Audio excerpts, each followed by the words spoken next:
Welcome back. अब ये जानिए कि कुर्रम में अमन मुआहदे के बावजूद सरकारी काफिले पर हमला। बकन में जिला इंतजामिया की गाड़ी पर फायरिंग से डिप्टी कमिश्नर जावेदुल्ला महसूद और एफसी और 3 पुलिस एहलकार जख्मी हो गए। डिप्टी कमिश्नर को सीएमएच टल से बजरिया हेलीकॉप्टर पेशावर मुंतकिल किया गया। मुशीर इत्तलात के पी बैरिस्टर सैफ कहते हैं कि डिप्टी कमिश्नर की हालत खतरे से बाहर है। वाक़या मामूली है। कुर्रम में क़याम अमन की कोशिशों को बड़ा धचका। अमन दुश्मन फिर सरगर्म, सरकारी काफिले पर हमला। लोअर कुर्रम में बगन के मकाम पर जिले इंतजामिया के काफिले पर फायरिंग कर दी गई। डिप्टी कमिश्नर जावेदुल्ला महसूद, एफसी और 3 पुलिस एहलकार जख्मी हो गए। जख्मी अफराद को पहले टल सीएमएच मुंतकिल किया गया, जहां से उन्हें पेशावर मुंतकिल कर दिया गया। मुशीर इत्तलात खैबर पख्तूनख्वा बैरिस्टर सैफ कहते हैं कि डिप्टी कमिश्नर की हालत खतरे से बाहर है। वाक़या मामूली था, हालात कंट्रोल में है।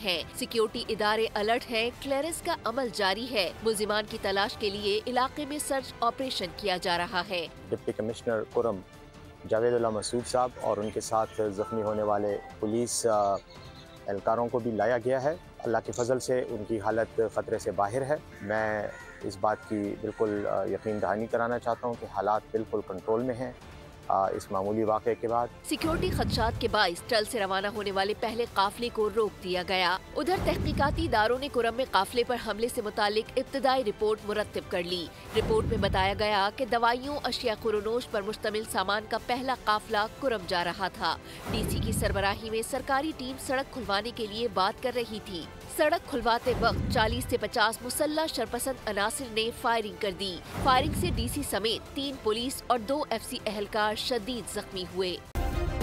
सब्सक्राइब करें और बेल दबाएं ताकि कोई खबर रह न जाए।